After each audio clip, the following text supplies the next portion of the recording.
Hey, I'm Charles Soule. You're watching SuperWonder Legacy. Hey, this is Jason J. Lewis, Superman from Justice League Action, and you're watching SuperWonder Legacy. You're strong. I know.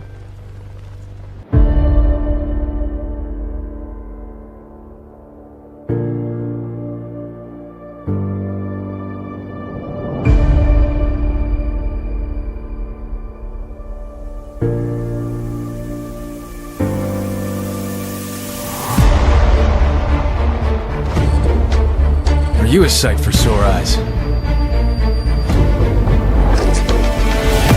It's nice to have someone who likes you for being you. It's okay. I've got you now. Just like in the movies. Welcome to SuperWonder Legacy. I am Jared. I'm here with Britt. What's up, Britt? Hello, hello. And today we are discussing the DCU and Wonder Woman because someone's got to. Because, all right, so we still don't know who is playing this damn character, but some interesting stuff was revealed. And before you guys talk about the Anna Noguera thing, all she said was like, if I say there's like a sniper scope on me at all times if I say anything. So, AKA, we didn't hear anything. Right. I mean, it is to be expected as early as it is right now. And also she's promoting Supergirl. But the thing is, for them to, in a sense, try to have her answer questions about Wonder Woman says that it is coming closer. I think one site that was, promoting their interview with her and talking about Wonder Woman, it was pushed back for later on, actually this week. So we might get something, later on this week. Who knows? It's going to be one of those things any minute now. We'll be in our graves, and then the tombstone will say, any minute now we'll hear about the DCU's Wonder Woman. Well, it's it'll not be a gonna large be, tombstone, but still. it's not going to be that long for sure because there is some progress. It's just for some odd reason, it's kind of like trying to be secretive to have a surprise or something, But whatever. Exactly. Yeah, exactly.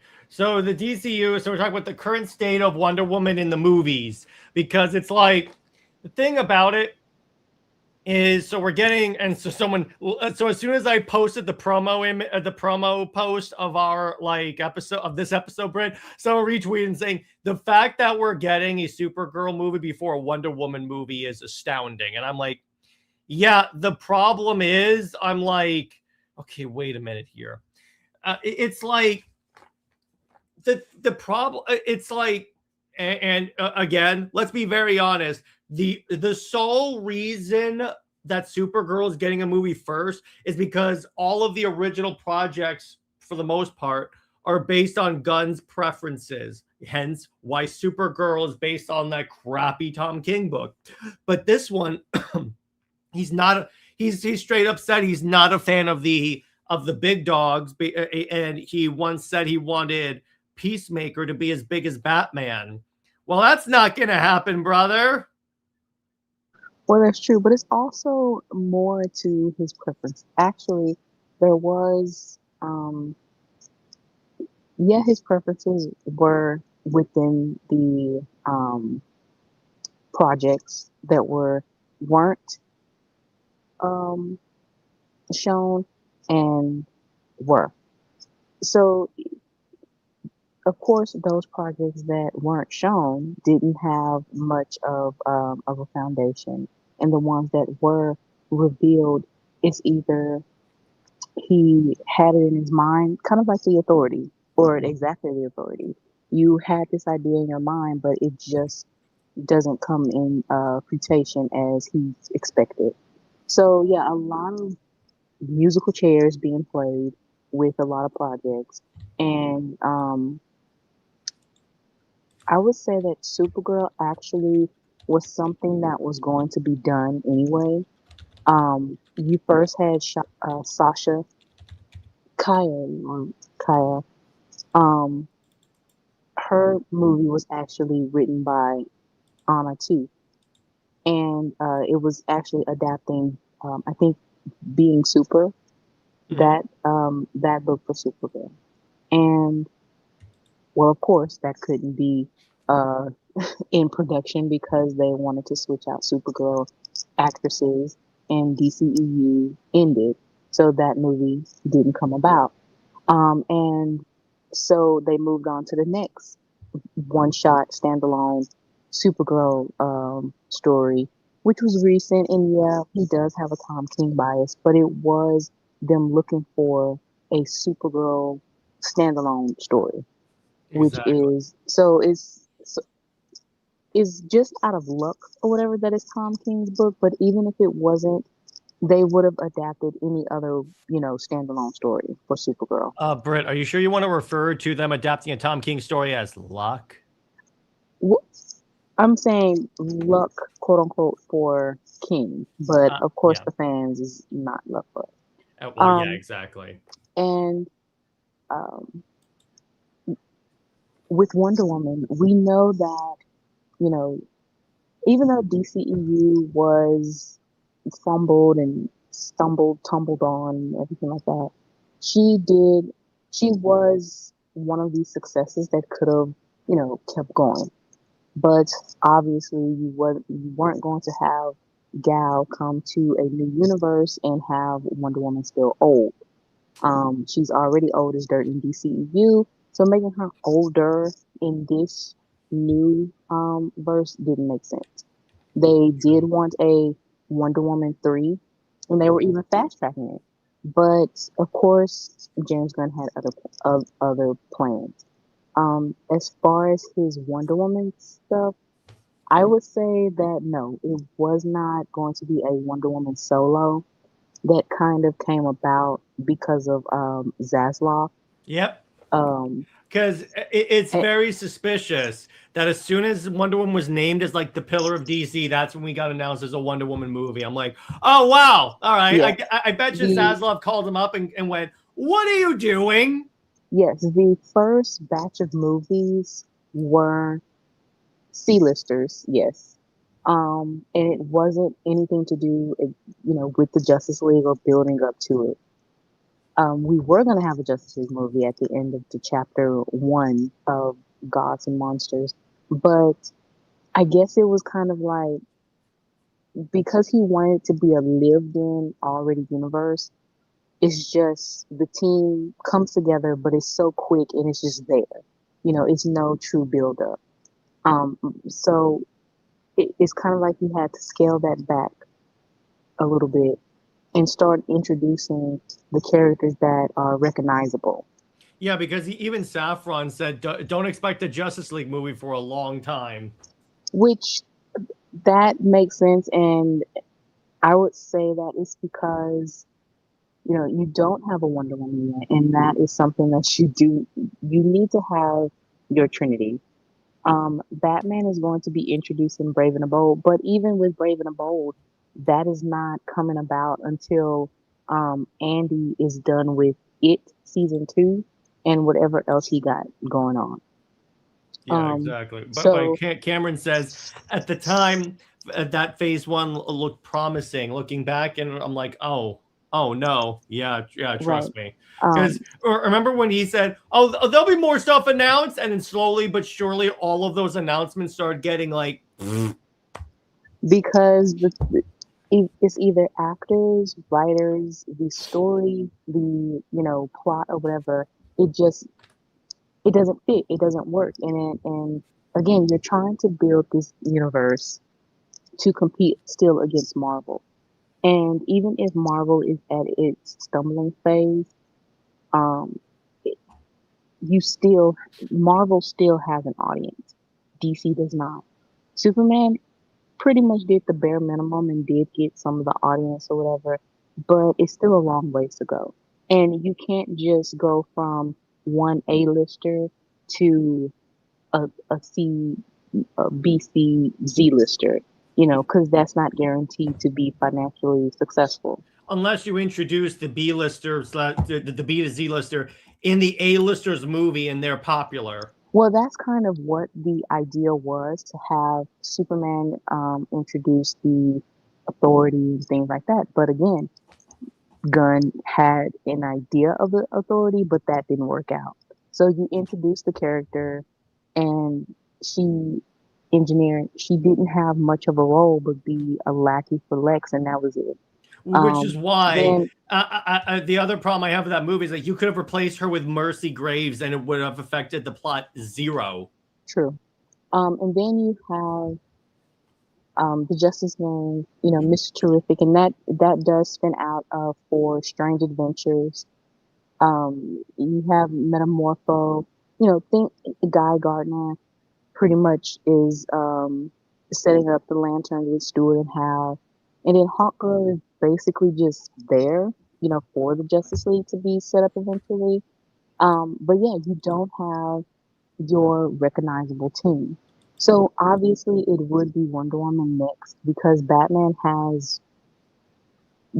already has his franchise, which is the Reeves, you know, verse right now. So Superman has his thing with Gunn, Batman has his thing with Reeves, or even just having, you know, Brave and the Bold as an idea, a concrete idea that they want eventually after Reeves, but you don't have your third pillar, your most important pillar, which is Wonder Woman. The only reason why Supergirl was before Wonder Woman was because it's adapting an actual comic book. Like she did a few changes or whatever to, you know, let it translate to being a movie, but all in all, it is the comic book, and it is We'll easier and see much faster. we'll see because she said some stuff that kind of concerns me, but we'll talk about that as we go. Well, Um, actually, we're right here. So what she said was that she straight up ignored the comic, and what she said is that's what she typically does. She ignores the comics and just goes off of the way she wants the characters to be. And I'm like, well, oh no. no, I wouldn't say that because that she actually, from what has been said about the movie and some early screeners and things like that, it actually is better than the comic itself. So I would say that it all depends on what they are trying to adapt, what they are trying to, you know, use as influence. And again, she's rewriting it to translate to, you know, a bigger audience. So apparently her changes actually were better for the story. And it gives you, you know, more confidence with whatever she's going to do with Diana. Yeah, I'll believe it. Let me put it this way. You guys know I'm not the largest fan of Tom King. So I have no problem with her changing this. It's when she says that she ignores the comics and just goes off of how she feels about the characters. For when we get to Diana, that I'm like, it's not a deal breaker for me because that could work, like you said, Britt. But I'm just like, it's concerning to a degree because how many times have we had writers ignore lore about Wonder Woman? Hell, we're going through it right now. Right. I just think that what she meant though was trying to, especially because it's an adaptation that you're trying to translate to a wider audience though. And that some comic books, again, if you are to translate, you know, say, what is a, okay, like Greg Rucka's, you know, run, how Diana is very much out of touch. And she, you know, she doesn't have a foundation and she's kind of stuck up and snooty. Well, she's going to change that up a bit so Diana can be a bit more as herself and more as a woman instead of just a character. I think that's what she was trying to go about it as, is that it's not just, you know, writing them as a character, but also as a person as well. I mean, I sure hope so because I hate to actually have like a really bad Wonder Woman movie. But yeah, it's like, again, if she can handle Supergirl, I have no doubt that she'll be able to like do it. And then NJ says, I hope in her mind it's not New 52 or King's version. Yeah, but here's the thing. If she ignores, again, this is the part where ignoring the comics can help us, because if she's ignoring the comics, she's not going to be looking at King's run. Plus the fact you can't really adapt King's run in a first Wonder Woman movie. Right. Well, as far as New 52, that might be a possibility because Gunn did say that that is his favorite run. So At least some elements from it. It's not like he's going to straight up do that run as the Wonder Woman universe. I think it's going to be more of like he's going to do. They're going to do some elements of it. Maybe Diana will become the God of War at one point. Maybe. maybe. I'm a little concerned about that too because of the way Wonder Woman writers handle her, but still. So then you get to Paradise Lost. So this was one of the first projects announced with DCU. And what this basically is, it's marketed as Game of Thrones, but with the Amazons, taking place before Wonder Woman was born. Which my problem with that is, so you're clearly adapting the Paradise Lost, Paradise Found storyline. I guess you're just taking the Amazon parts of it, but even though that Diana plays a very important, Diana and Donna both play very important parts of those storylines. It's actually taking from Historia, and then the only reason why Paradise Lost is even, it's only because of the title being Paradise Lost. It's not actually, I don't think it's actually influenced by that storyline. Well, no one told DC Comics because they were promoting it at like even on their site, like check out the comics that inspired the DCU. Paradise Lost, Paradise Found. They did the same thing with All Star Superman, and that wasn't, that's true. you know, it's a lot of comics that they put out, but it's not necessarily. It could not the storyline or the plot. It could be the tone of the story. And again, the only reason why they put out Paradise Lost and Found is because of the title of the show itself. Yeah, and Cameron, I was concerned about that when he said Game of Thrones and still doing eating so nudity and sex. I don't think it's going to be as crazy as Game of Thrones is because Warner Brothers is much more protective about DC characters than you would think. So I'm like, okay, I kind of see like it's the same reason why we had a controversy because it's like it's like in the DC in the Harley Quinn show they want to have a scene of Batman doing stuff to Catwoman's below the belt region, and DC said no because heroes don't do that. So I'm like, so DC is a little more protective of their characters, I think, at least to a degree. I mean, yeah, it depends on if it is going to be mature. It's not going to be overly graphic, and I think that the Game of Thrones type thing is not that. It's more so the intrigue and the royal battle. You don't know if it is Hippolyta against the goddesses, the gods, or Hippolyta and the Amazon legacy. If she is the first queen, if there's more queens or whatever. We don't know what that's going to be, but I would think that when Saffron said about the in reference to Game of Thrones, it was about like a royal battle. Yeah, so that's what I really think they're going for, which this one is the one that I'm like, okay, this could actually work really well. And you have people like that worked on like The Handmaid's Tale and Bridgerton that do, from what I've heard, I haven't watched these shows, deal with that type of stuff. So I'm like, okay, you could, this one has the most potential, I think. Right. And also I believe it is Kira who is a Wonder Woman fan as well. So that's comforting. Is a plus. Yes.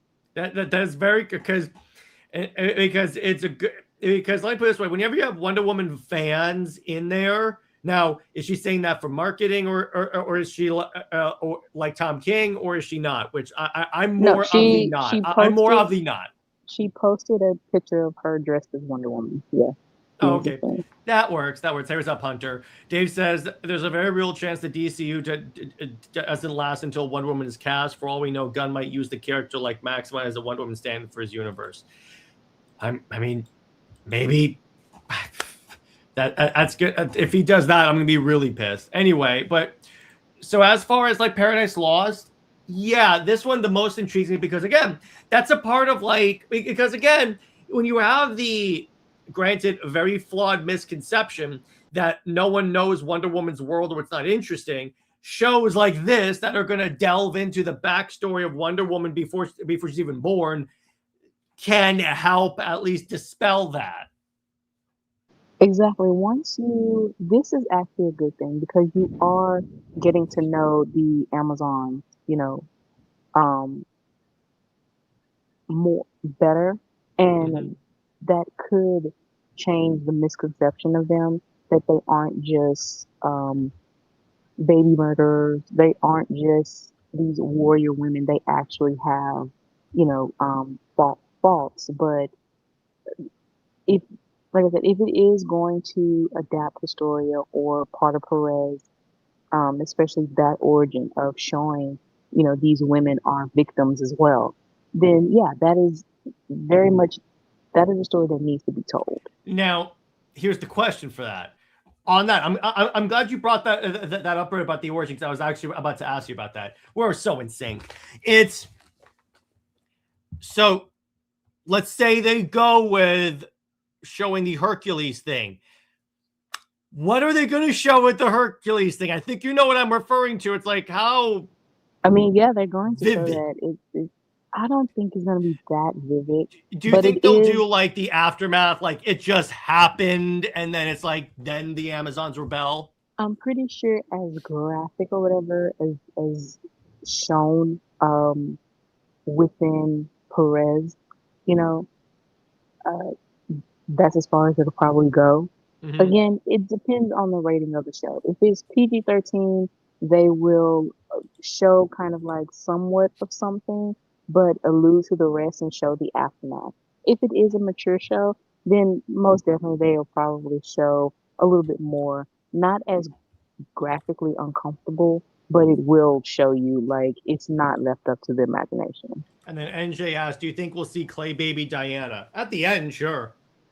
Yeah, it's definitely going to be probably okay. So Green Lantern or Lantern is I think 8 episodes. So and I think that this is supposed to be 8 episodes as well. So the plot can be either Diana is telling the story if she is to be um introduced before this show or her movie is before the show, then that means that she will be telling the story of herself, of course. So it will start off probably her voice at the first episode or something, or maybe she is in the first episode, or maybe it is an oracle or something that's telling the story as a flashback. So Or it's I Hippolyta. or it's a positive, yeah. So I would say probably episode 4 we would get Hippolyta thinking about her child, as that lost soul, and then maybe she creates her at episode 4, and then we see Diana grow up for the last, three episodes, 5, 6, 7, 8, It 3 or 4 ends episodes, and with then with her actually in uniform. yeah. By the way, Dave says as long as we don't see a Chucky baby. Oh no! Like this Oh way, in no, this, most likely not. right. And let's hope we never see that abomination in the comics either.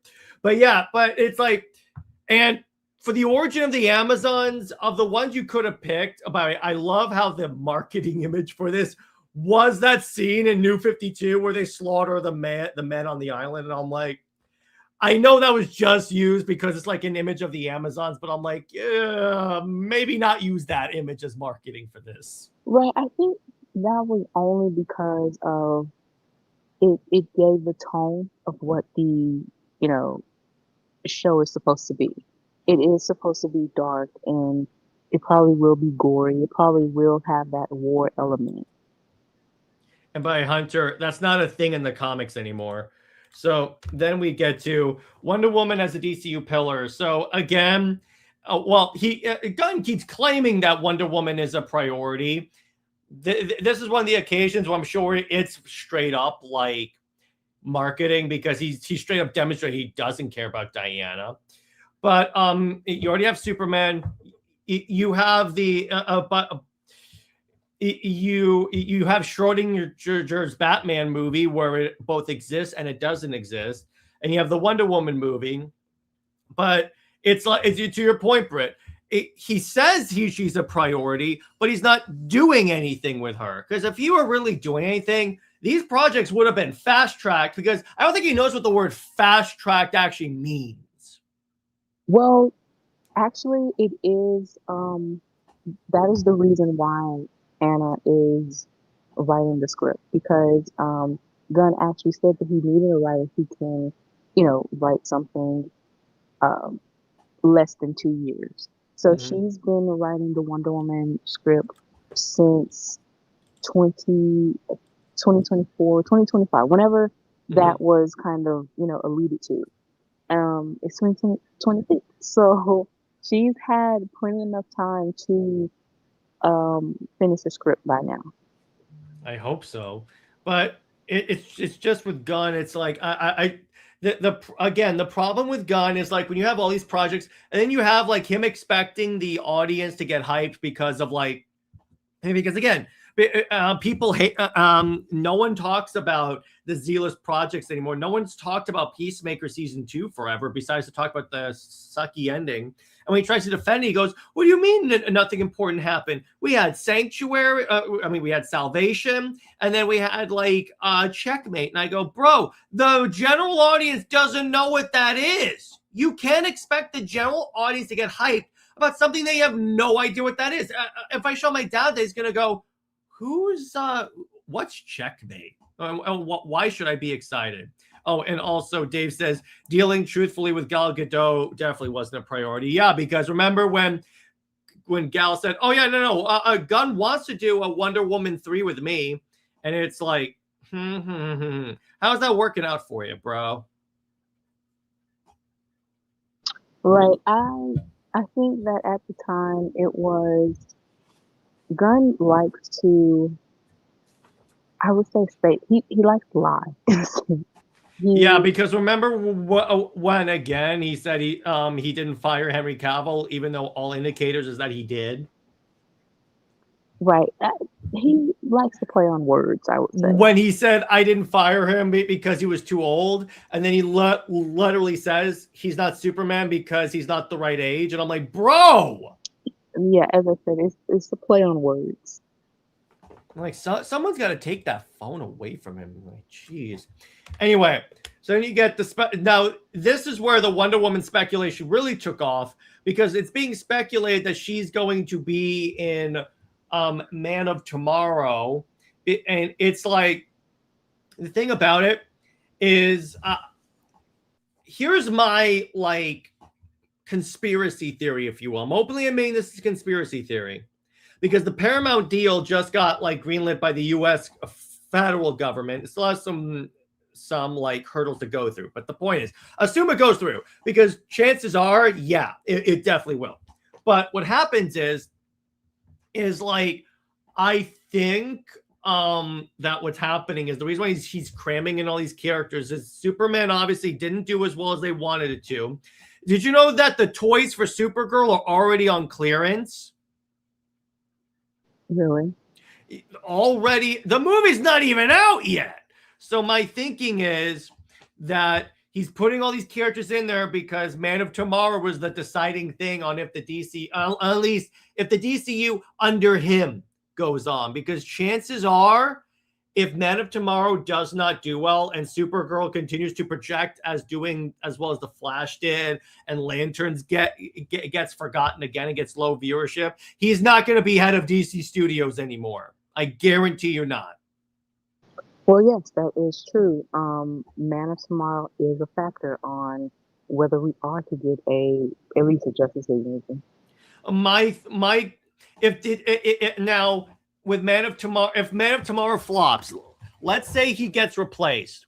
Do I think it's going to lead to another hard reboot? Not necessarily. What I think is most likely going to happen is that I think that they're going to just, well, first off, there won't be any more like Booster Gold movies or anything like that. No, they'll stick to the characters that actually sell tickets, but it'll be more of like, it'll be kind of like what the DCEU was after the Justice League debacle, where they kind of say they're in the same universe, but they're kind of not in the same universe, if that makes sense. Where it's like individual movies. Right. So basically it would just be the era, but everything is just a free for all solo. Yeah, exactly. It'll be pretty much like that. That's at least what I think. Because here's the thing, again, if all of these movies don't do well, if Man of Tomorrow does as well as Superman did, there's no way they're going to continue on with this plan. And then watch, Gunn will leak out his plan. And then my favorite is if Gunn leaves, I can't wait for the people to come out of the woodwork to like say, I worked in the DCU and it was a mess the entire time. Like there was no plan. He was just throwing crap at the wall and seeing what stuck. I mean, that's pretty much what it feels like now. So, oh yeah, definitely. Wouldn't be a lie. Yeah, and definitely. And then Cameron says, honestly, I would just prefer to a third reboot. The problem with the third reboot is that you run the risk of people like checking out of DC films permanently and not getting involved because of the third reboot. That's the problem with that. Right. I mean, to have to start over, invest in these actors again, and pretty much tell a beginning story, it's yeah. Yeah, and then it'll be like people will be complaining. Oh, we got a DC. We'll get like we're gonna get like a DCU without Batman, without Wonder Woman, without Justice League. Because I saw people complaining about that, and I go, whose fault is that? Right. I'm just saying. But anyway, so as you guys know, it's been conjectured that Wonder Woman will show up in Man of Tomorrow. Now, to what extent? Like, let me put it this way, Britt. I don't think she'll be in the Wonder Woman costume. Okay, so it'll essentially be like Gal was in BVS. She probably, will be introduced as Diana Prince. Most likely they will give her the Diana Prince identity. Much to fans' discretion with wanting her to have an open ID. I really think that Gunn is very much a Silver Age type fanboy, so he definitely will want the secret identity even for her. Yeah, exactly. I do. I mean, and they could do the whole secret. I guarantee you they'll probably do the secret identity so they can do the ambassadorship. And then what you can do with that, like that's where she's introduced. Clark interviews her and he keeps talking about, oh, I have this big interview. Then Diana Prince walks in, so you could do that. But it's like the problem with this, it's like, then I know the way Gunn operates, and then I'm like, okay, wait a minute. Because if you notice, when you look at the DCU projects he's done, like Superman stuff, he's been pretty much like going full on when it comes to the Justice League International stuff. And by NJ, I don't want Lois to interview Diana. Let Clark have the interaction with Diana. But anyway, it's like my problem is when it comes to this, I'm like, what was it talking about? I lost track. Oh yeah, but it's like when it comes to like to this, my real concern is like, actually, I lost it. Britt, what was I saying? I think you were trying to say that with Gunn, Oh yeah. I remember. Yeah. So if you look at his movies, he's talking a ton about like let's say I mean, he was obviously trying to promote the Justice League International, and Wonder Woman, while she played a role in it later, wasn't really the face of the Justice League International. It was more like when you deal with, like, let's say, like character, and by X-Men Superman gifted 10 memberships. Thank you, sir. But it's like when you it's like, yeah. So it's like, the thing about it is, let's see. Oh yeah. So that's where I'm like, the character that played a big part in the DCU thing was Maxima. So I'm like, I 100% think it's, I agree with you, Britt. In all likelihood, it is going to be Diana in the book, but I'm like, it would equally, or actually a little more, be in Gunn's wheelhouse to just force in Maxima instead of Diana. While that is true, the thing is, you don't have time, especially for, Man of Tomorrow being the factor of whether you get a Justice League movie. You really don't have time to introduce another C-lister that really doesn't have a factor. I mean, especially if you are to have cast Audra as um, this secret character. She's a co-lead. She's a lead female character, female actress, and she's very popular. To waste her talent or just her popularity on a character like Maxima really doesn't make sense. Unless you have a big role for her rewritten, Maxima really doesn't have a story. Unless you want her um as the, I mean, being a lackey or whatever for Love Brainiac. triangle. But even that is very like low bar, even for Audra. That doesn't make any sense. And to also make her a big secret just for a love triangle doesn't make sense either. That's But very. here's the thing, Britt. Gunn is the type to make a minor character a big secret and expect people to get hyped. I mean, again, with Man of We're Tomorrow, dealing with the man that thought that the general audience would get excited about Checkmate. That's true, but with that, Checkmate and Peacemaker, that was TV. This is big screen. So I don't And by the way, Britt, to be clear, I agree with you. It most likely is Wonder Woman. I'm just saying, I also know how this guy operates. Yeah, I mean, that is a factor, very much so. Even I split 50-50 on that because of his way of thinking. But at the same time, again, with having Wonder Woman fast track, you have to have the character. Wasting time on Maxima really doesn't make sense. Yeah, that's true. Maybe he'll have her Maxima reinvented. How plausible is that? For Gunn? Most likely. Again, if you are to reinvent her, I mean, you're just doing Diana Light. So that's what Maxima kind of always is when you think about it. Yeah, so there's no way to really reinvent her if not just to go ahead with Diana. Yeah. And by the way, here's how I know DC considers her Diana Light. That's what Bruce Timm based his Wonder Woman on. And by NJ, if it's Gunn, he's gonna do the post-crisis Maxima. Yeah, Gunn is on post-crisis.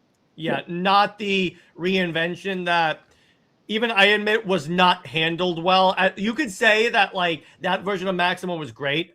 Totally fine with that. It's just the fact that they then crapped on the older version by saying, "Oh, that's that." They said the older version was the fake Maxima the entire time, Britt. And I'm like, okay, that I think is when you lose me. Yeah, they just wanted to raise bait. Yeah, exactly. And by X-Men Superman says, I think he wants to do that Brainiac Maxima story. Yeah, you mean what's that one? Panic in the Sky. Yeah, Panic in the Sky. That's the one I think. It's kind of funny because that's the story that comes directly before Superman's death. So I'm like, that would be kind of ironic if this is the last DCU movie and it's the one before Superman dies. That is really funny. But anyway. But yeah, it's again, it doesn't make sense just because he's introducing Brainiac. Brainiac has had different stories, and Maxima just isn't that character to make a big deal out of. And you've already had that lackey female character or villain with Engineer with Lex. So to redo that again, and also with having Audrey, knowing her popularity, knowing that she is an actress that goes for leading roles or co-led roles, to have her under an unknown actor that's playing Brainiac just to have a similar role as Engineer, that doesn't make sense. You might as well had a gotten and I wouldn't say lesser. I don't want to say that, but a more unknown actress to be Maxima. Yeah. And I would say that I don't think that it's going to be Panic in the Sky in that way, because it's also majority a Lex story too. So yeah. Yeah. So now let's talk about the the casting speculation for Wonder Woman. Now, I will say an advantage that like Adria has from a skin tone perspective, she looks like Diana, because Britt and I always say all the time, give Diana a little bit of a darker skin look. That works 100%. To a degree, she looks like Diana. She has the charisma. The problem, and I agree with you on this, Britt, it's like she doesn't have that like warrior look. Okay, so honestly, I don't agree, because I put the con there because that is mostly what the fans talk about. Oh, okay. But for me, we see her workout in the postings and stuff. You work out, you can tone your body or whatever too. I don't mean that to be. I'm talking about like there's a certain way you could look at a look on someone's face and tell that like they're ready for a fight. I don't think she has that. Actually, if you are to watch, I did watch some of her, something that she was in, and no, she has a lot of range actually, especially in Good Omens. She has that. She kind of reminds you of Perez Diane in a sense. Okay. She does have the and hair. and she, as I said, she does have the range. She does have the voice. Um, Mhm. Again, she's working out. She does actually, if you look up, some of her postings, as I said, she is training with boxing and stuff like that. So I I wouldn't doubt her facial expression or what have you for an action role or an action scene. All right. I'll give you that. I've seen her in action movies before. It's like, all right, I'll give her a shot, because she does to a degree look like Diana. And again, the fact that we have the accent, we have the proper skin tone, and I've seen her in action. I know she can do action. It's just, and again, I probably have to see her in the role to see her maybe in the suit as well. So that's not, like, put this way. Of the fan castings, I'm not against her as being a cast as Wonder Woman, because there are a lot of fan castings on there that it's just like, it's kind of funny. It's like so many people were like, so with the actress from Obsession, people are like, what DCU character should she play? And then it's like, and then the caption of the retweet is, any actress just exists. What DC character should she play?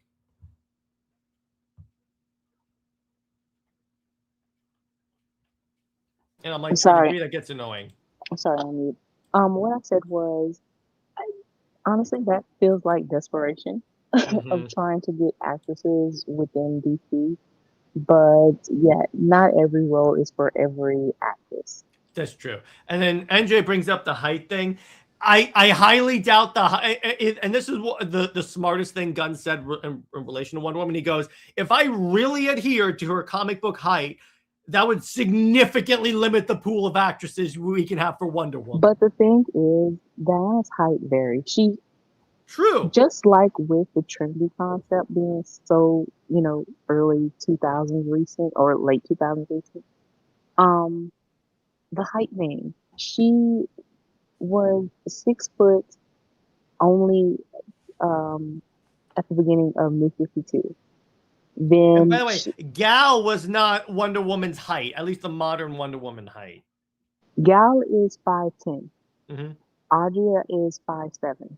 It's not that drastic of a height difference. And also, she can have heels on.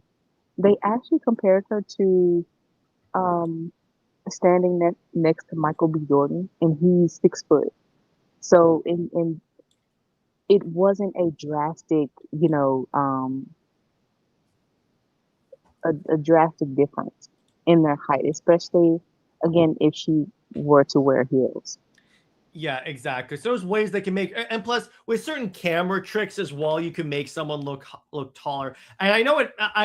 But here's the thing, NJ. There are the Amazons aren't, at least in DC Comics, are not all one height straight across. There's variation there. So it's like even with that, with her being an Amazon, now she should be physically fit. That I think matters because she's Wonder Woman, and there's only been one version of at least Wonder Woman, and it's like she's like, at least according to like Tony S. Daniel, a like tennis player's build, which actually works very well if you want to explain it.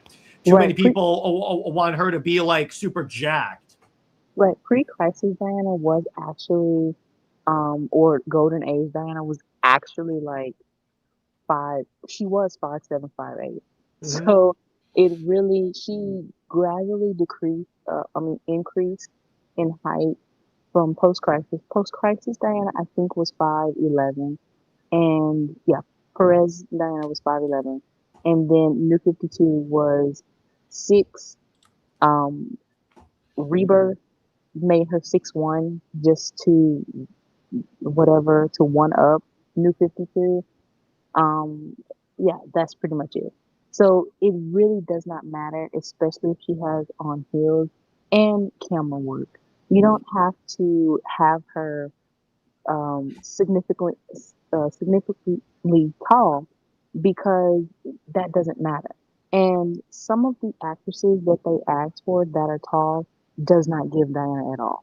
Oh, trust me, and we'll talk about those. So speaking of the other actress that at least has been rumored or fan casted as Wonder Woman, I'm just gonna tell you this: I get Wonder Woman vibes from Eva. I'm just gonna tell you that right there. I get Wonder Woman vibes. You only get the vibes because of her look, and she does have the appearance, but she does not have the acting or the characteristic. When you look at her, of course we have to do our research, and of course I did watch some of the things that she was involved in, and no, she actually gives the the vibe of Maxima, especially watch her be Maxima and Adria be Wonder Woman. Goes, I never said what any of these characters were going to be in the movie. Exactly.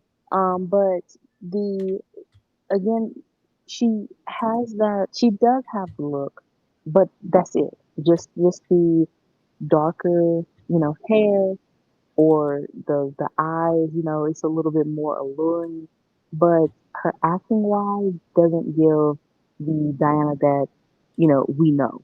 Audria, she can give that range of Perez Diana being, charismatic, being, I wouldn't say the doe-eyed, a little bit, carefree, but she can be serious at the same time. And as I said, you can watch Good Omens, season 1, and you can see what I'm talking about. I'll check that out. With Ava, no, she was in a movie recently called Balls Up, and no, she definitely gave the villainous vibe, the seductress type vibe that Maxima would have. So, or Catwoman, if all of a sudden she ends up playing Selena. I could see her actually playing Selena Kyle. That's interesting. I mean, if you want a very overdramatic Selena, then yeah. But honestly, the way Maxima is so over the top, with her anger issues, with the seduction and everything like that. Yeah, that is the character for Ava for sure. Well, so if only we could get someone that has the looks of Ava, but the acting ability of Adria, then it'd be like the ideal. I mean, we kind of had the person, it was Gal, but still, that's just me.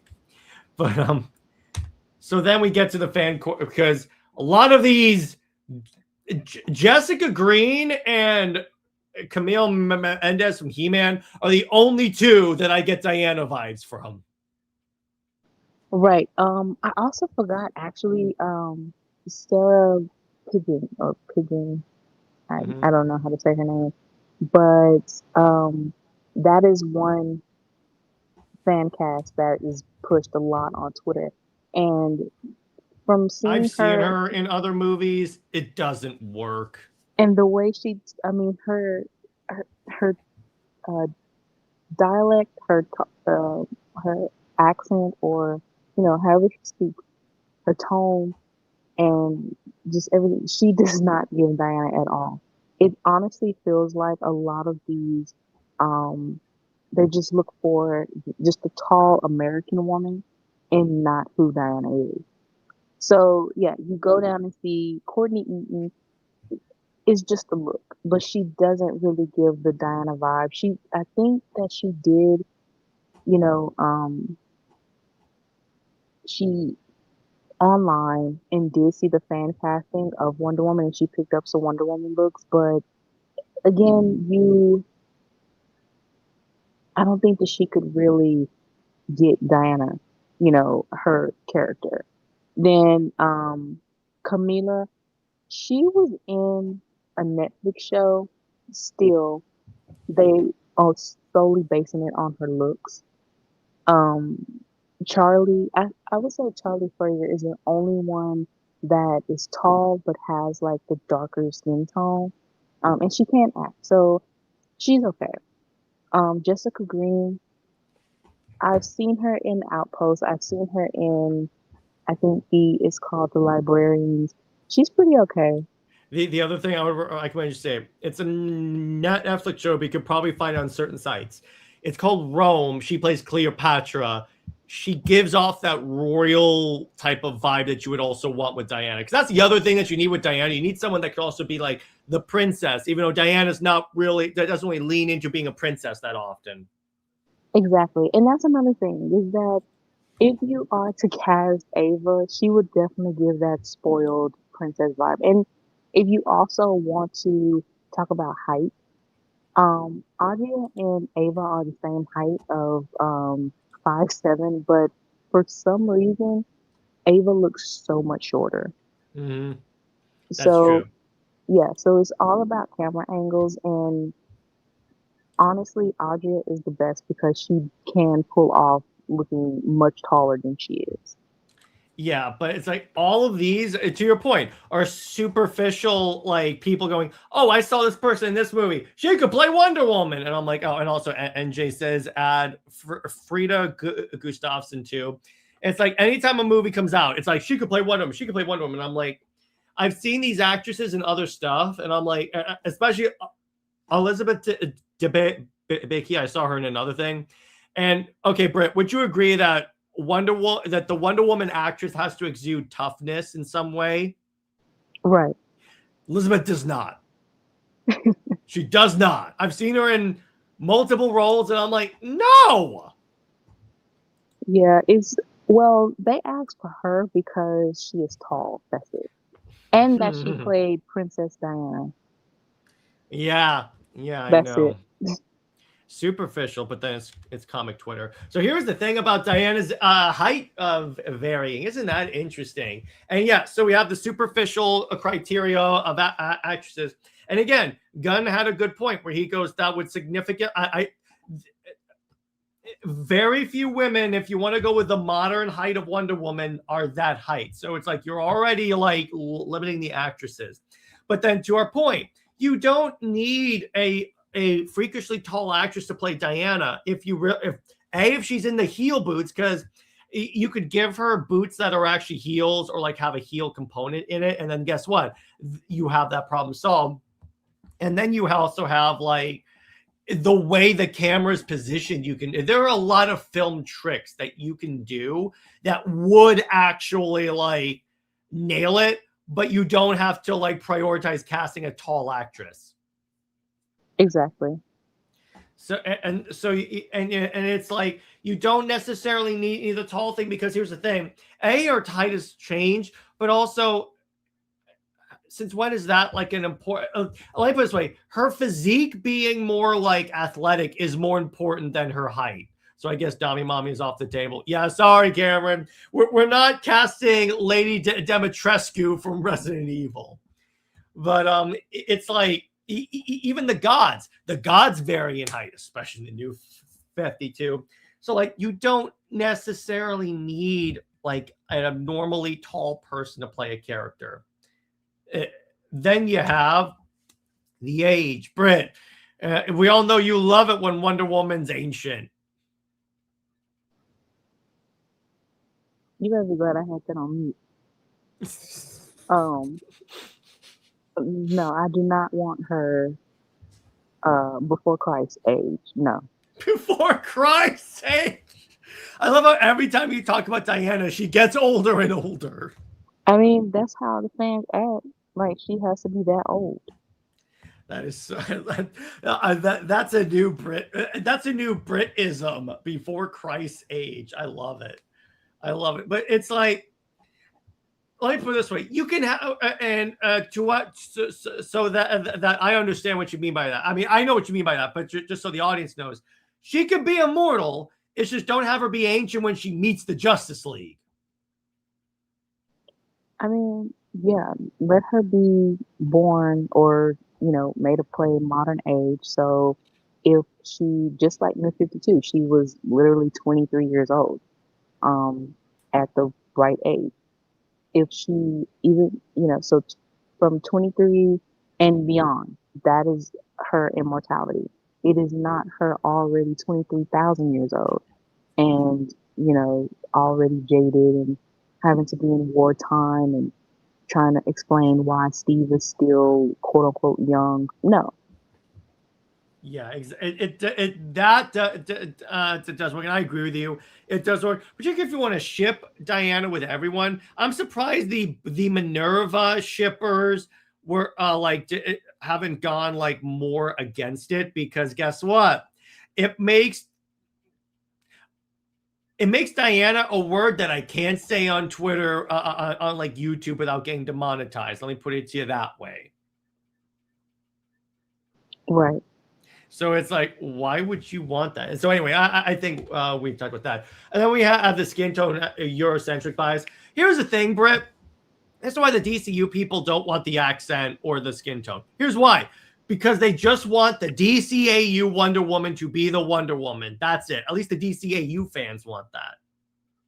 Yes, that is true. And they also think of Diana as just this. They want her Americanized, and they look at a lot of the artwork, and yeah, some artists, the color is pale white, like Snow White or something, and she does have blue eyes. But the thing is, a lot of times though, she does have a darker skin tone, Yeah. and even if she does have blue eyes, her eyes are very is not just a regular blue, I would say. And it also varies because sometimes she has brown eyes and sometimes she has the silver gray eyes. So yeah, that does not matter. Even with, Alex Ross drawing her in Kingdom Come, Diana did have a tan complexion. In some of the I think Spirit of Truth cover, people like to use that cover. And it's like, well, it's lighting, so she does look a little bit lighter, but in the story itself, in the interior, she does have a tan. Um, and even Dan Mora, When he drew Kingdom Come Diana, she had a tan. So the sun-kissed skin. So yeah, that is what Diana's supposed to look like. Even from George Perez, he always made sure to note that Diana does have that sun-kissed olive skin. Um, but yeah, they want just this Americanized version of her, but at the same time, they have a massive fit about her bathing suit and say that it is the American flag. So it's a lot of hypocrisy and contradictions. Well, and the other thing, it's like, and Cameron asked, well, why can't she have an accent that makes her stand out more? I agree with you, brother. It's also like, it doesn't make sense for her to come from like the Mediterranean-ish region and her not and her to straight up sound like she comes from America. I'm like, it seems kind of backwards when you really think about it. Exactly. And the other thing is, like NJ says, did Marston intend for her to be white? He intended her to be Greek. That's at least what Greek-ish. So I'm like, even on that, even on that, you could take that as shorthand for maybe she should have olive skin and stuff. And remember, it's like back then, they weren't very like good on coloring characters properly. Let me put it to that way, in the golden age. Exactly. And then John Jones says, to be fair, we can see where the idea of Americanized Wonder Woman comes from. Well, yeah, I know the costume, but when you actually know the lore, that's just to honor the country from which the person comes from. It's even established in the Gail Simone Wonder Woman movie. Or, that is honestly why George Perez was so ahead of his time when he had the uniform inspired by Diana Rockwell.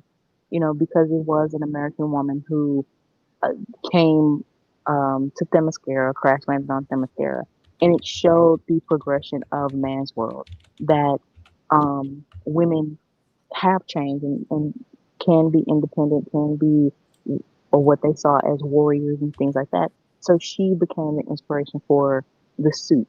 That makes more sense than just to say that she's going to America, so she has to wear the the flag or whatever. Mm-hmm. Yeah, I'll give you that. So, but it's like, yeah, and by I definitely agree with like all these regions. It's like, because again, Themyscira is roughly, at least the mythologically accurate island is like relatively in like the Mediterranean. So it doesn't make sense for, let me put it this way, it doesn't make sense for JLU Wonder Woman to not have anything. It's and I know we're talking about comic books, but it's like, it's a logical leap, even that like, it's so simple, but they don't do it. Which is why, again, if you look at the Tomorrowverse Wonder Woman, she had some melanin on her and an accent, and it worked great. Right. So it's like, and by hey, what's up, Luffy? I'm not interested in James Gunn's version of Wonder Woman, to be honest. I'm even less interested in Steve, and given Gunn's habit of focusing on obscure characters, he's definitely going to be emphasizing Steve. Oh, that is true. Oh, no. Oh, and also he has Tom King on the payroll. Oh, no! Anyway. I added this one because, okay, you guys know where I align on this. And I know where Britt aligns with this, but the problem is too many fans focus solely on this as the sole determining of a good Wonder Woman adaptation, and that needs to stop.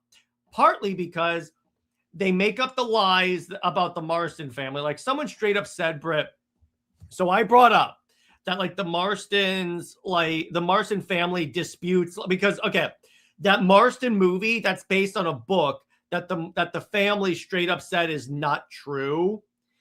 And so I brought that up to someone, and the person I was arguing with said that they say that because they can't be because the way of life of like the two women being together won't be accepted. And I'm like,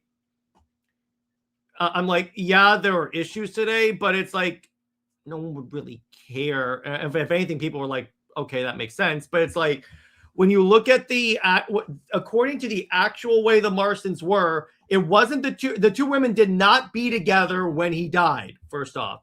But the other thing, you know what I noticed, Britt? Making this slide, I just noticed this. So, Britt, you would agree it's an issue when fans over-sexualize Diana, correct? Correct. You notice how the same people that complain about that but ship Diana with women do the exact same goddamn thing? I mean, it is what they like, so that's acceptable. So I'm like, okay, yeah, exactly. Because it's your sexual orientation, it's all of a sudden okay. And then it's like, then you have Rucka throwing his hat in the ring with Cassia, who, yeah, they could have, they couldn't have openly gay cis in the 40s. No, I know that, but don't you think the family nowadays would have said, yeah, they were, and it's because nowadays that would have been more. Let me put it this way. Comparatively, it would have been more accepted if the family said, yeah, they were today. But the family was like, they're fairly certain that wasn't a thing. So that could be what they're talking about. But all right, Luffy, by the way, actually, Cameron brings it up perfectly. To me, at least, and Britt, I don't know where you align. I think I know where you align on this, but to me, Diana's straight, but she would be an ally and support people. Because that's the thing about Diana. It's like Diana would support people living their truth. Again, even when like in that Superman Wonder Woman issue we talked about, like a day in the life of Wonder Woman, she officiated a lesbian wedding, and then Superman goes, "I know you're pro-gay marriage," and then Diana says, "Clark, where I come from is just called marriage. There's no determining factor." Exactly. So that is pretty much why I'm on the line that Diane is pan. Because she, of course, not the weird kind of love, but she loves love. She loves, nature, and she loves people. But She loves your heart. So she's, yeah, majority of her relationships are of men. Yeah. But if there is a story that's actually compelling for her, and it's a story where it's not about just the sexual orientation or like Gooner bait or whatever, it's actually a story of connection, then whatever. yeah, but it's like, so a couple of things. You're right. She loves love and stuff. I think people misinterpret that as she would love everyone. And I'm like, I get that. But it's like the issue is the way pan is understood, at least from the people in that community, at least nowadays, is that it is like, it's like you love everyone, which I guess that is true to a certain degree. And I do agree Diana loves everyone. I just don't think it's a sexual love is my point there. It's her love is, because of course, of by different. that logic, Britt, by your logic, you could say Superman is pan as well.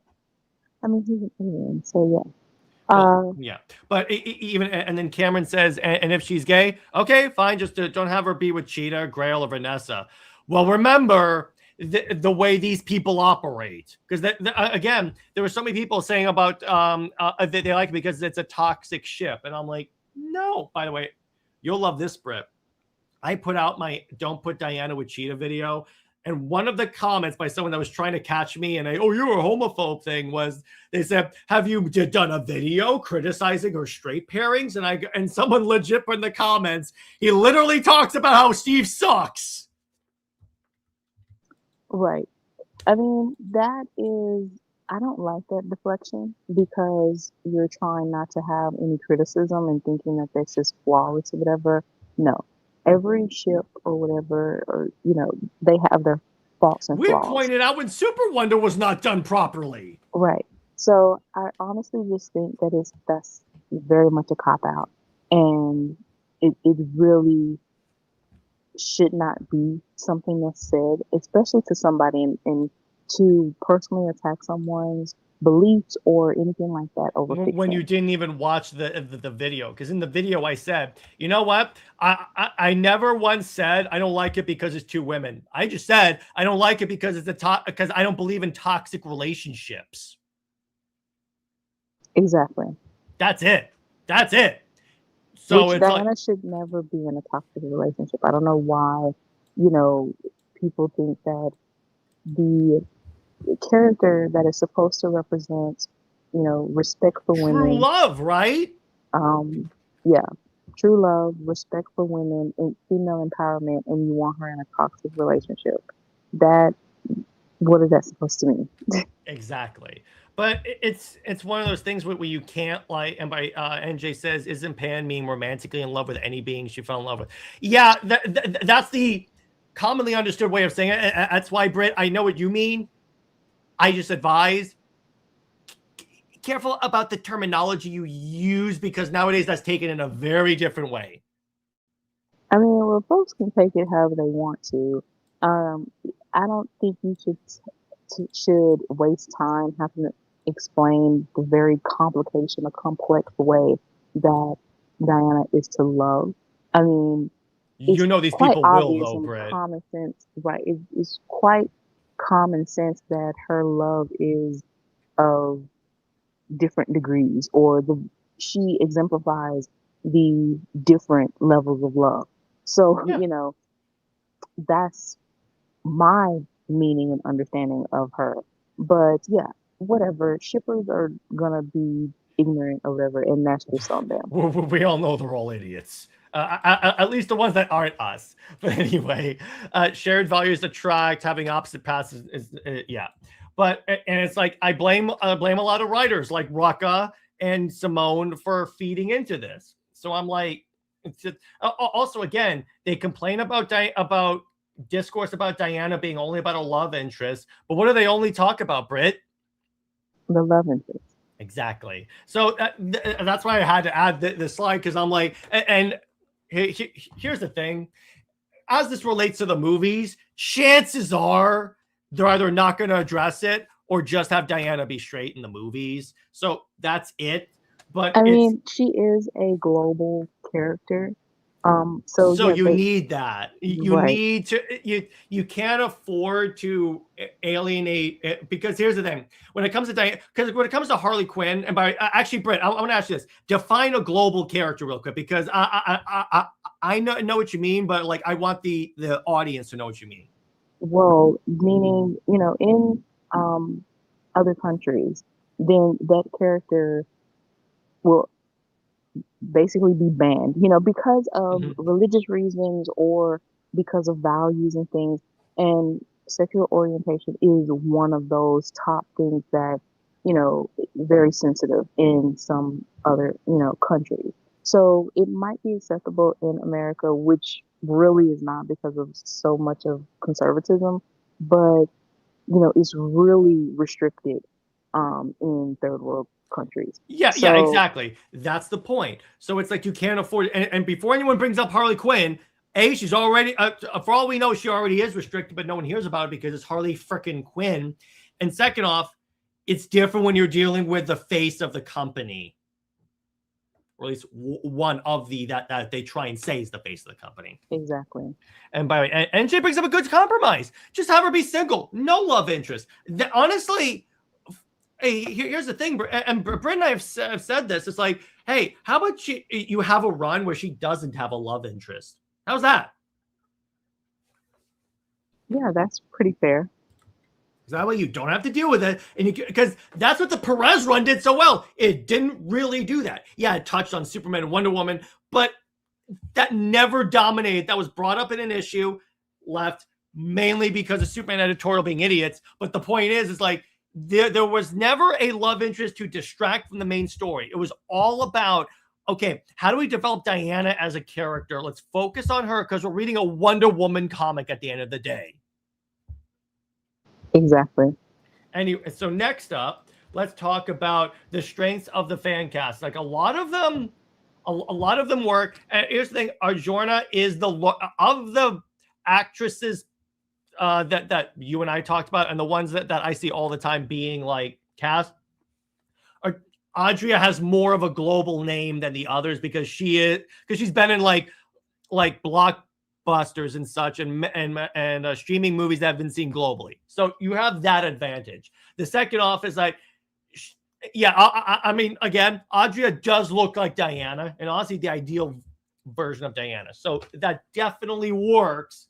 And she doesn't have the I think Audrey of the actresses that have been fan casted, except for maybe Jessica Green and I think Camille Mendez is the one from He-Man. She doesn't have the at least to the degree that the others have, she doesn't have the weaknesses listed here. Right. And you also, I forgot to mention that Gunn did say that she would make a great Wonder Woman. And So did Jason. well, he just said that she's hot.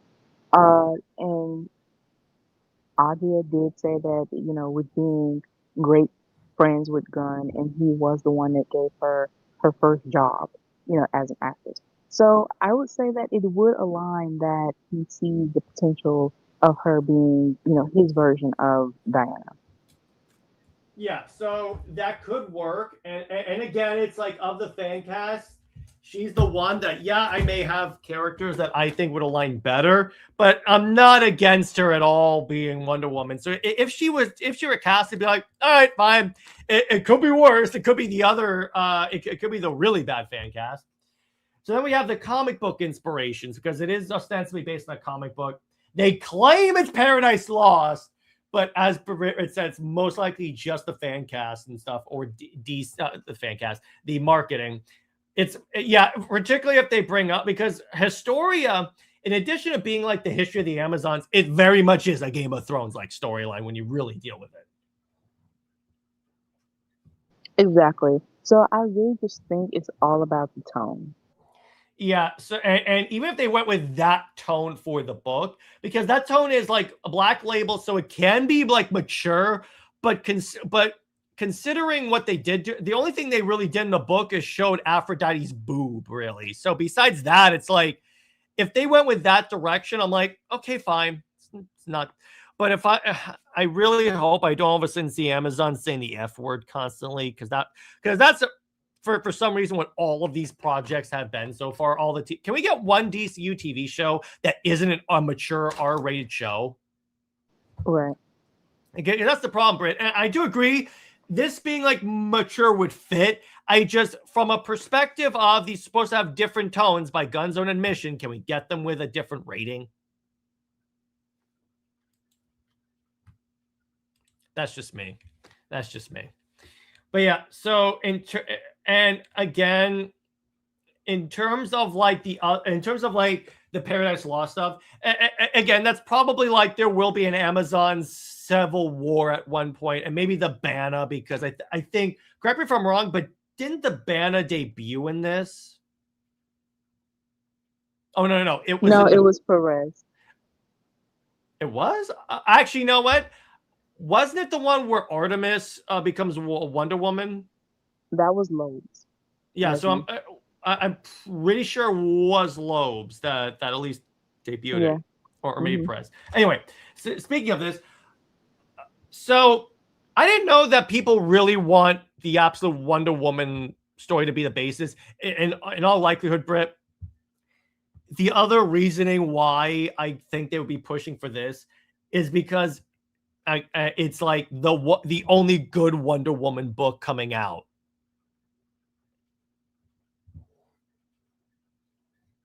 I mean, to me, that's still superficial because Kelly Thompson is just drawing from, past Wonder Woman runs. So it's mostly Rebirth, the supporting cast, and it's cherry picking, from Perez, post crisis in general. Yeah. I'll give you that. And it's just aesthetic. Thinking that Diana's supposed to be 7 feet tall, thinking that she's supposed to be a witch, thinking that she's supposed to, have that outfit. But so many fans claim that they don't want her to be, that God of War type character or seen as that, and had a raid fit when Gunn did post the God of War, Goddess of War image, but yet you're wanting absolute Wonder Woman. And that is an Elseworld. It's still ongoing. And again, she doesn't have that foundation to be, you know, to be mainline Diana. Yeah, and here's the other problem with that, Britt. Absolute Wonder Woman works so well because you have a mainline Wonder Woman to compare it. That's why it's like, I'm like, you can't have the Absolute Universe be the only DC universe, because partly why that's awesome is because you have this darker version and you can have the other version, the other kind of convoluted as hell universe. So it's like the Absolute Universe needs something to be compared to. So you can't just lose that. You also have the component of absolute. I mean, we don't want to see Cersei as her mother. We don't want to see that the Amazons have been banished and, you can't interact with them. So it's already the fact that her lore, in a sense, is limited.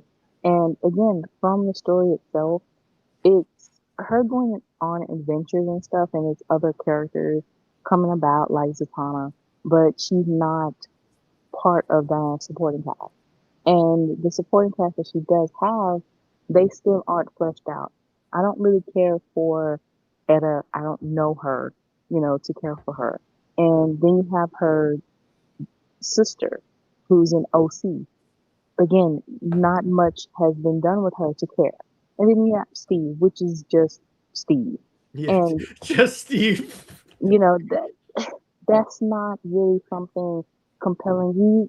And also Barbara Minerva, who is basically Velma Dinkley. And again, even with turning her into Cheetah, the way is going about is very contrived. So there's really no foundation to adapt, Absolute Wonder Woman right now. Yeah, I'll give you that. So then we get to what should be done. Like, again, Perez should always be the first foundation for any Wonder Woman thing. Whether that's games, comics, TV shows, what have you. Start with Perez because that's that's the reboot, the like post-crisis reboot. So you already don't have to worry about like understanding all this other lore. And B, it succinctly in that first graphic novel, Gods and Mortals, it perfectly summarizes who Diana is as a character. So you could conceivably just take that and then just go and make a dope Wonder Woman movie. But you also have Mesner Lopes, which by the way, I don't think gets referenced enough, but they did a lot. He did a lot of really cool stuff in that run. So there was that. You have Eric Luke. I don't think I'm waiting for that to get collected so I can go read that. That might be an omnibus or like a DC Finest. And then Jimenez is like the next step from Perez. So it's like all of these, you just go in this order and you're good to go. Exactly. Again, George Perez is the golden standard. He sets the foundation. Mesner, he gives Diana a little bit more, it's a little bit more messy, and you do introduce Artemis as Wonder Woman and all of that chaos, but it does give you just a little bit more messiness and emotional triggers for Diana. And even with showing Hippolyta as a little bit of, I wouldn't say she isn't likable, but she does do a little bit of questionable things, and it's all for her love as a helicopter mom for Diana.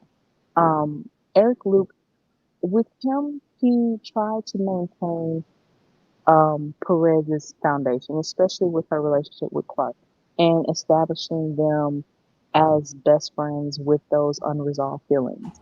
Then with Jimenez, I have my qualms with Jimenez because it felt like he did try to rewrite Perez in a way, even if he was honoring his foundation.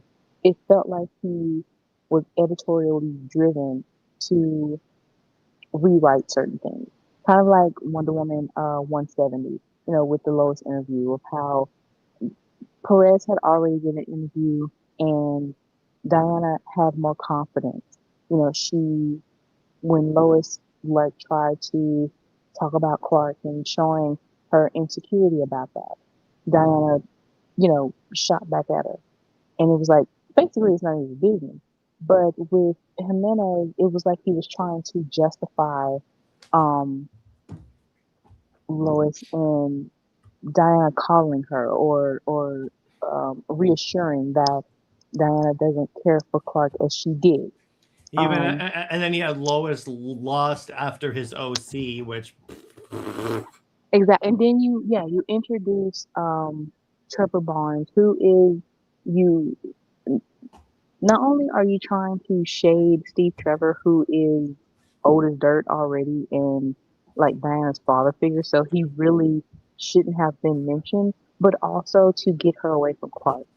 So and it's also something that Jimenez did take it too far of having Diana and Hippolyta antagonistic towards each other. You know, Mhm. it really didn't make sense to do that, and it felt like trying to take so much away from Diana, and also use Trevor Barnes, being that he was in OC and trying to have her lusting after him as being this black man and all of that, And let's but not to forget, have Jimenez is the guy that said he always preferred, because at the time when they were doing BVS, at least working on with the documentary, it was Superman Wonder Woman was canon, and he goes, I like Superman to be with Batman because I think she should be with the bad boy. His words, not mine.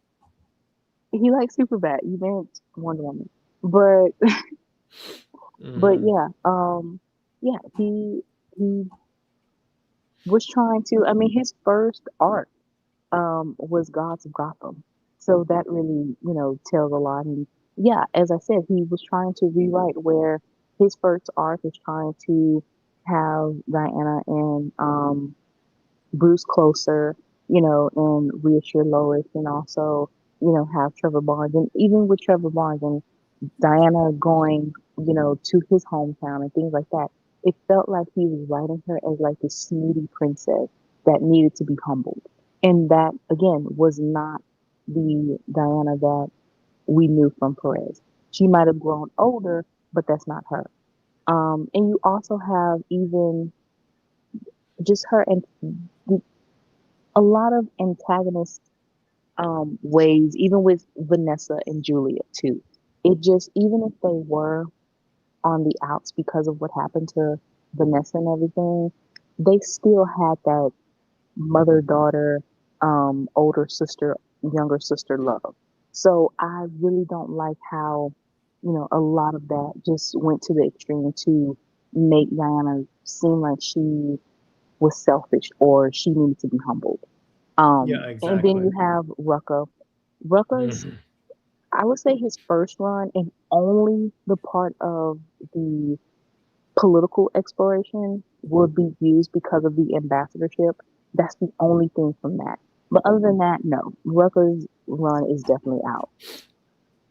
Good. I mean, of the two, his post-crisis run is definitely better, but even there's a lot of like issues there. And it's really weird. But Angie says, Diana and Hippolyta should always have a great relationship with only some having some differences. In some cases, they work it out together. Yeah, 100% NJ, 100%.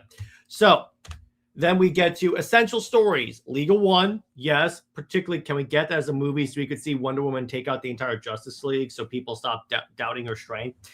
Spirited Truth, yes, because it's about Diana's connection to humanity. And this one surprised me. Speaking of Rucka, I was like, did Britt put this in? And I was like, she's probably summarizing what other people say.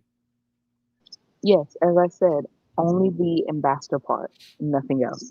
Yeah, nothing else. Just take the ambassadorship. But even in that, you could have said to take it from Phil Jimenez, but then you realize Trevor Barnes comes with that, and I'm like, nah. But yeah, I do like that one. Yeah, all these storylines are great. But we've done discussions of 2 of 3 of these. But it's like, yeah, Legal One. You could also gave some insane feats of power. Yeah, doesn't mean it was a good run.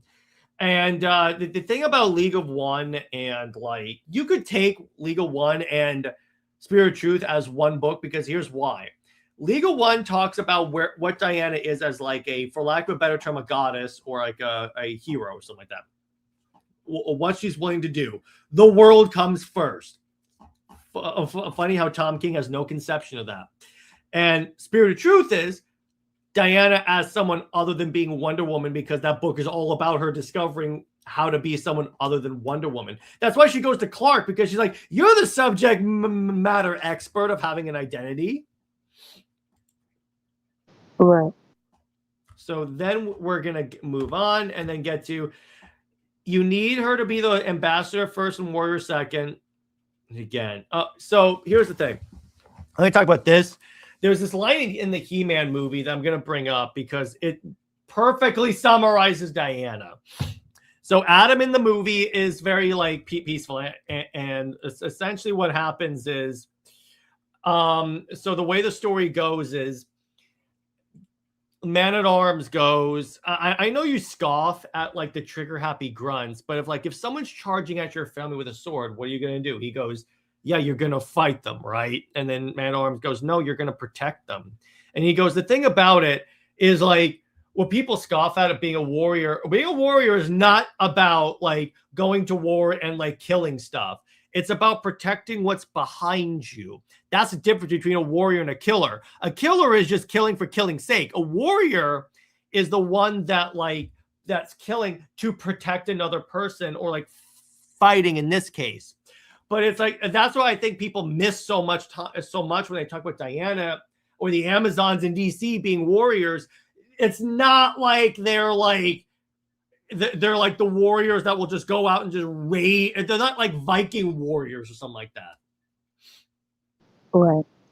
And then it's like, you want to have her be, please don't make her isolated from being with the Amazons, because that doesn't work. By NJS, why do so many think a warrior means a bloodthirsty savage?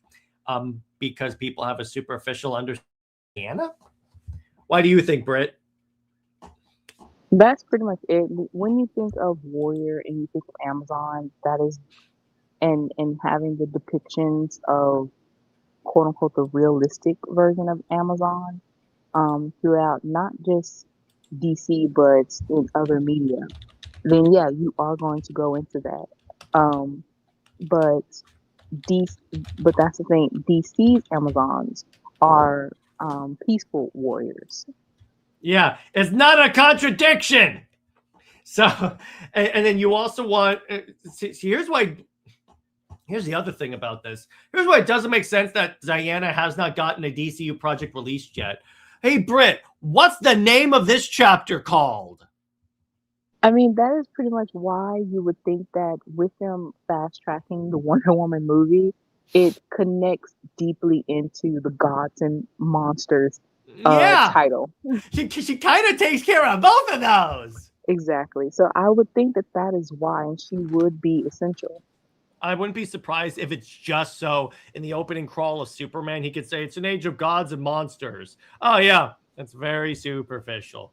But you also want to emphasize Diana's compassion when it comes to like, because again, Diana's not the type to just slaughter whole villages. That's more Trinity's area. I'm just kidding. Or am I? But it's like, again, one of the best things I've ever seen of Wonder Woman media is in the Snyder Cut, when Diana saves the people from those terrorists, and then she just takes a moment because this girl is like traumatized because she was just in a hostage situation. She goes, "Are you okay?" And then the little girl says, "Can I be like you someday?" And then Diana says, "You can be anything you want to be." And of course, people on the idiots on Twitter misinterpreted that as saying, "Oh, she could be a superhero." No, what Diana means is like, she's essentially saying you could overcome stuff like that. She could be strong like me. That's what she's saying. You know, people have to overanalyze things. I know, right? So then, final outlook on Amazons. It's like, we need the fact that Kira Snyder is a Wonder Woman fan brings me hope. Let me put it to you that way.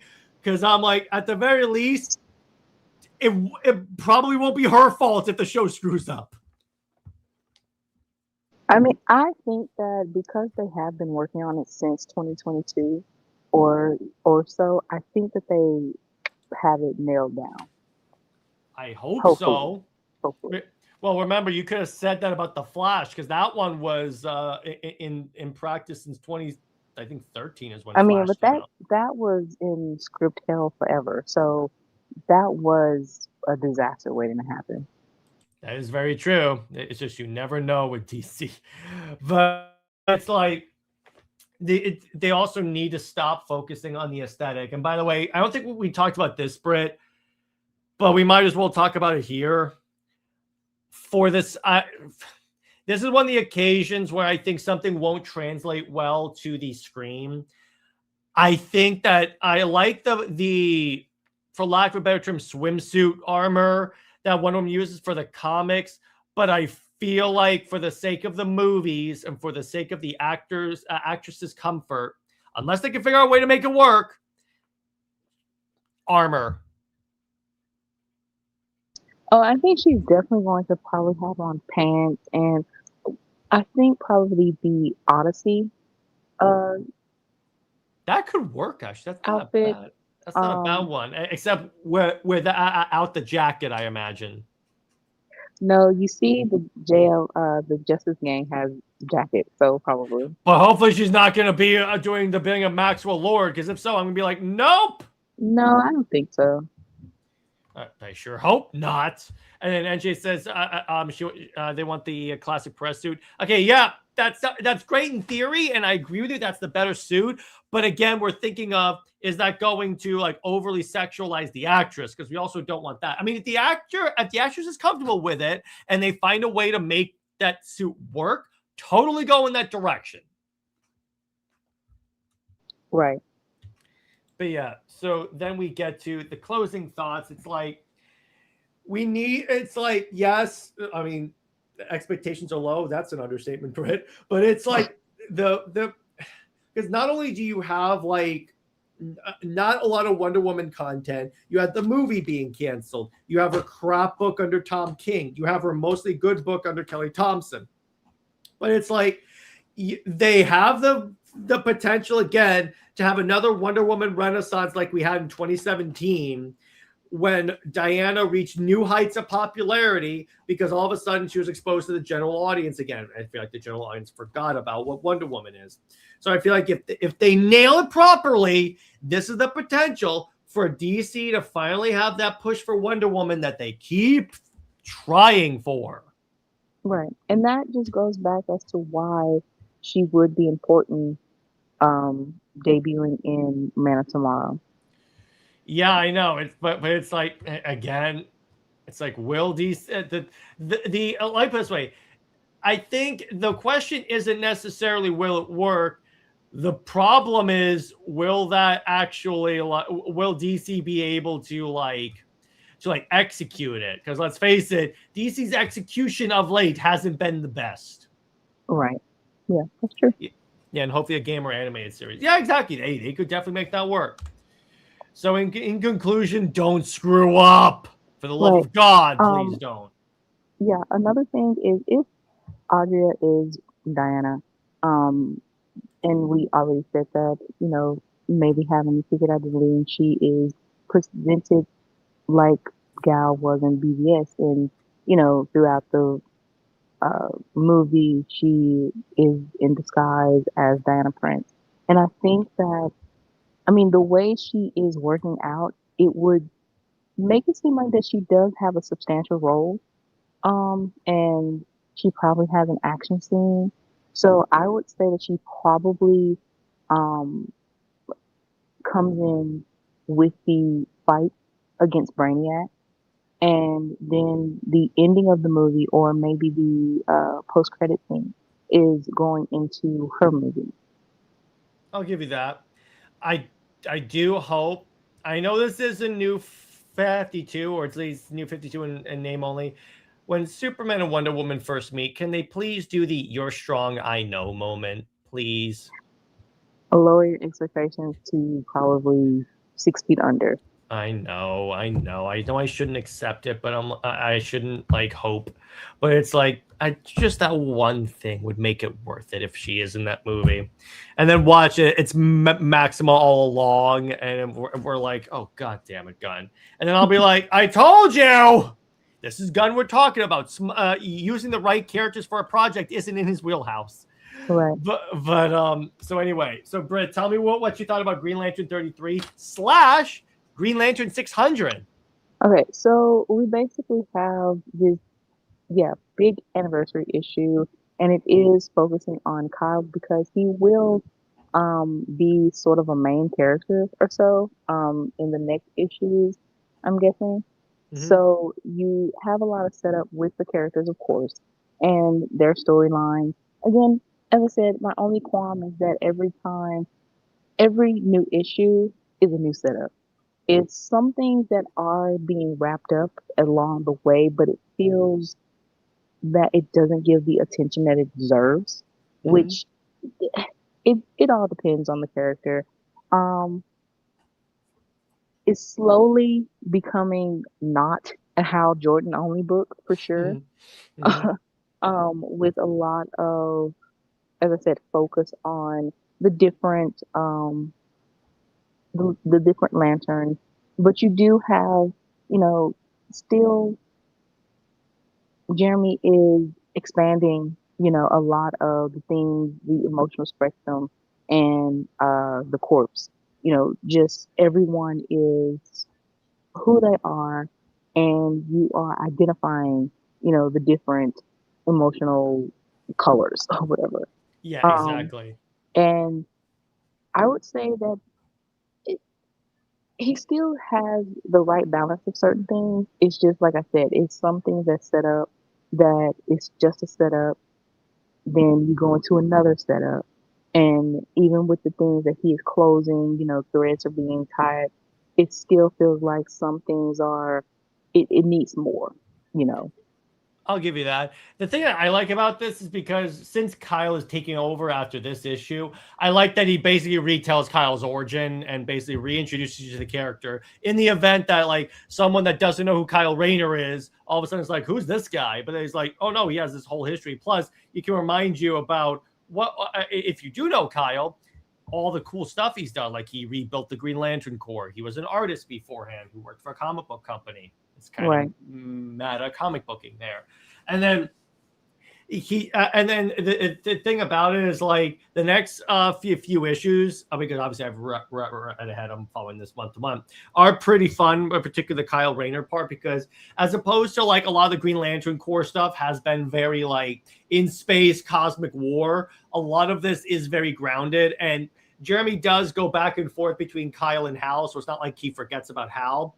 Hal is the more cosmic guy currently, and he uses Jeremy uses Kyle to tell more like grounded Green Lantern stories. So I kind of like how you have that like contrast between the two. Mm-hmm. So I dug that. Then you get to Storm, Earth's Mightiest Mutant #2. Again, more Wonder Woman. So in this issue, what I love about this one, so a component of the X-Men is they always deal with the bigotry because they're mutants. Now, what this issue does is it flips it on its head, and now it's the mutants being bigoted to humans because it sees them as like below them, or like you get what you deserve because we were oppressed for so long. So I really dig how that happens because it's a very relevant conversation that's happening today, and I like how it's like Storm, because all it is like you have people that were like, so the city of like that they're in was like flooded, and like everyone's hungry. So it's like it's really more of a fight for food because the mutants have like all this extravagant food now because it's in the shelter, and the French people are like, wait a second, we're starving too. So Storm is like, no, let them in. And then of course it's like Storm is basically like, look, we protect them, they hate us. That's part of the job. But we're not going to turn into the villains of the story just to fulfill some type of vengeance fantasy. And I just love it because again, I love how again, I see why Britt keeps telling me to read this book. It's more of like, it's dealing with different components of being Diana. This one's more of the diplomat. The past ones have been like Storm is the goddess and maybe Storm the woman. This one's more the diplomat, which when I see that, I'm like, oh yeah, 100%. If they ever did get the mutant nation back, make Storm the ambassador, and then there you go. And then you get the art, the very expressive faces. Also, Storm in the top right image looks, again, has Diana's build, which I really dig that, because it's like it's the balance between being like muscular but still being feminine, which I definitely dig. And again, the art here is very expressive with like the facial expression, so there's that. And then the colors continues to freaking glow. And I meant to put the rating. This one's getting honestly a 10 out of 10 because of all those components. What do you think, Britt? Right. You have, you know, the conflict is feasible. Mhm. You know, the characters are likable, and you're dealing with actual conflict, and you go into the political elements of it all, of being, you know, heroes of the mutants and everything like that, and Storm's role and how she connects it all together, and what does all of this mean for her. And you also get the emotional side, because you can connect with her, and you get that she's not the character that is just for the plot. The plot actually revolves around her, which is very refreshing. Yeah, the other thing that I really like about this issue particularly is the past few issues have been Storm fights gods and gods is constantly. It's like cosmic. This is just a small story, one issue to kind of breathe, and we can have Storm recover from everything she just went through, and then also deal with like just a very grounded issue. So it's a very small scale issue, and I appreciate that as like a break from the constant like bombasticness, if that makes sense. Exactly. Yeah, exactly. So that is it here. So we'll do a brief Q&A, but Britt, if you have to go, you can go ahead and like and knock out. If you do, then I'll ask. Do you have any stories you want to tease us with? Okay. So yeah, I still have to upload a couple of one shots for this month of June. One is dealing with Hippolyta and Philippus relationship, and yeah, that is the best relationship in the Wonder Woman mythos.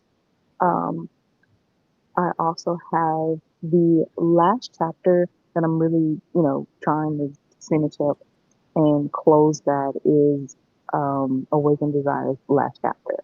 So that should be probably within the next few weeks, hopefully, if we're not too busy. And I will be doing more Twitter threads starting next week, which I'm just transferring, from my old account to the new one, and just anything pops up. And as well as we, of course, will talk about if there is Wonder Woman DCU news with Anna's new interview, or if something just comes about. Did you get your old account back? No, I didn't, which is fine, because starting over is cleaner, so I'm just fine with that.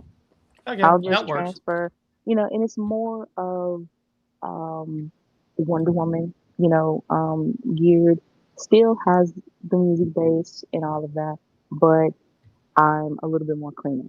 And as well as I will be finishing up, setting up my Subtract. So any threads that I have on Twitter, I will transfer them into a full blog post on Subtract, and also transferring fan fiction stories to the archive. Sweet. I'll be sure to subscribe to that. But yeah, and by the way, everyone keeps asking us. Yes, we are eventually going to be. My plan is I'm going to have like a blog portion on the Comics League website, so we can also post articles and stuff of like the SuperWonder stuff. I'll even post the PowerPoints, so you can share this information with people, and obviously share Britt stuff with that too. And let me know when you have that set up, and I'll add it to your links. But yeah, right, cool. Okay, so a brief Q&A, but Britt, I will see you around. All right. See you later. All right. So what questions do you guys have about Wonder Woman or anything like that? You guys can ask me any questions.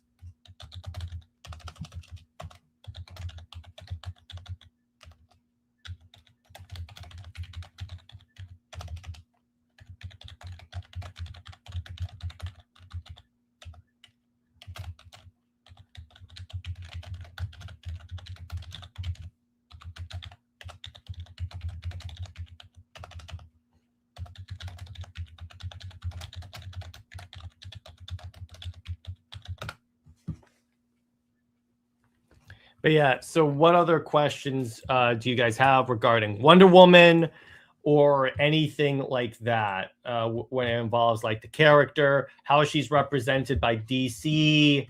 You guys, do you think Man of Tomorrow has a chance? I think it does. The problem is, because here's the thing. All of the projects that Gunn announced, for the most part, have potential. The problem is I'm not sure yet that I trust Gunn to fulfill that potential because so far, let me put it this way. Superman had potential, and as far as I'm concerned, it really didn't live up to it. But it could work. Let me put it that way. Do you think My Adventures with Wonder Woman is do you want to get that? No, I don't, because I hate My Adventures with Superman. I have to watch the new episodes, but I largely don't like that show. And Britt and I did an entire episode on My Adventures with Superman when the last season ended, so you can check that out. But yeah, I'm not a big fan of that show at all. Like, not at all there.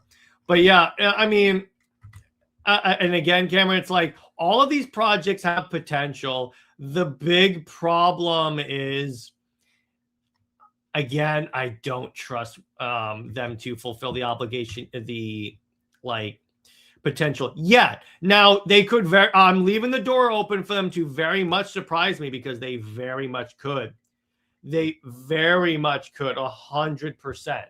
I'm totally fine with that. And if they do that, I'll be the first to tell you. I'm like, oh, wow, actually, they really surprised me.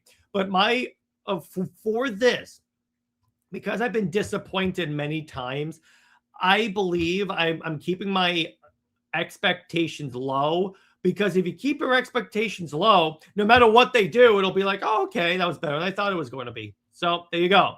That's kind of where I am at the moment when it comes to this.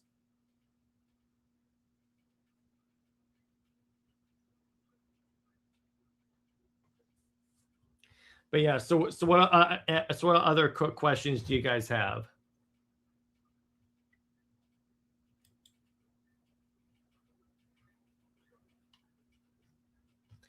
Yeah, any question about DC? I'm gonna expand it to Superman as well, because this is a Super Wonder show.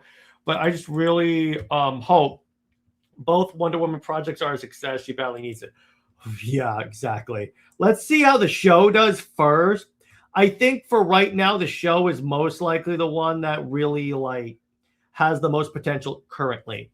And let's see how Supergirl does, NJ, because if Supergirl is really good, then I think we have a high degree of certainty that we're in a good spot with Wonder Woman. If the movie's good, now it could be a scenario where she does good with Supergirl, but she craps the bed with Wonder Woman. But it would at least give us a little bit more of okay, you know what? I think that she at least understands the assignment and could do it. So we'll see, if she actually nails it. Because again, I'm just a little bit I'm waiting to see how how she represents the character. Because again, if she doesn't do it properly, again, NJ, you have to make a good point. If it doesn't work out well, it could end up hurting the character. Now, I don't necessarily think it'll hurt the character. I really don't. I feel like we're in a okay spot currently, but I'm just a little bit I'm holding back a little bit because if it's great, then I'll be like, okay, this is great. I will tell you guys if it's great, and if it's bad, I will just say I personally didn't enjoy it. And I'm going into Supergirl particularly like giving a particular chance because again, first off, if she can make that book good, that's the first thing. But I'm doing it as well because look, doing it because I want to be able to like because I have a vested interest in this particular movie doing well. Ironic that it's a Tom King book, but I have a vested interest in it doing well because if it doesn't do well and it doesn't and if it sucks, then we're in a big problem when it comes to Wonder Woman content. So, But we're going to go on for 5 more minutes and then I'm going to hop off. So just get your final questions in and then we can talk about other stuff. And then I'll hop off. As for Comics League, for Wonder Woman Wednesday, currently I'm thinking of doing something, another thing on Absolute Wonder Woman, but we'll see what I want to do with that. As far as like, I may actually do one on what I would want to see in a Lego Wonder Woman game. That would actually be something fun. Actually, you know what? Screw it. I'm going to do this week's Wonder Woman Wednesday is I'm talking about how I would make a Lego Wonder Woman game. I think that'll be a fun little discussion. And then in terms of, we're going to go back to our regularly scheduled programming because I was going to a family wedding this weekend. That's why there was nothing going on. And so for the only change to the schedule is that, okay, so first off, tomorrow at 4 is going to be Super Pals with Robert, and we're going to be talking about Ultraman. Hey, what's up, Taladia? You just missed it, brother. We're wrapping up. And then as far as, let's see what else. As far as,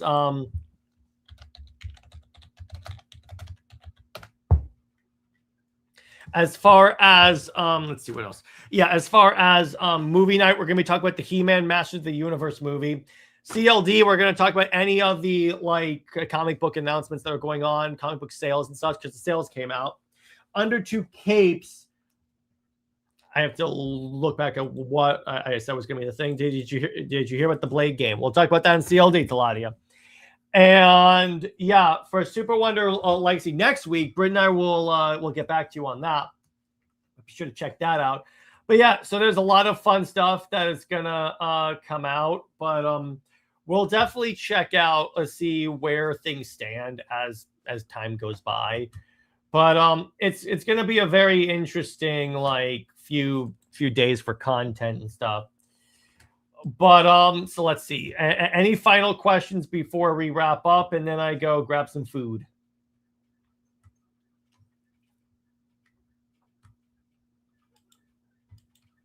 Any final questions?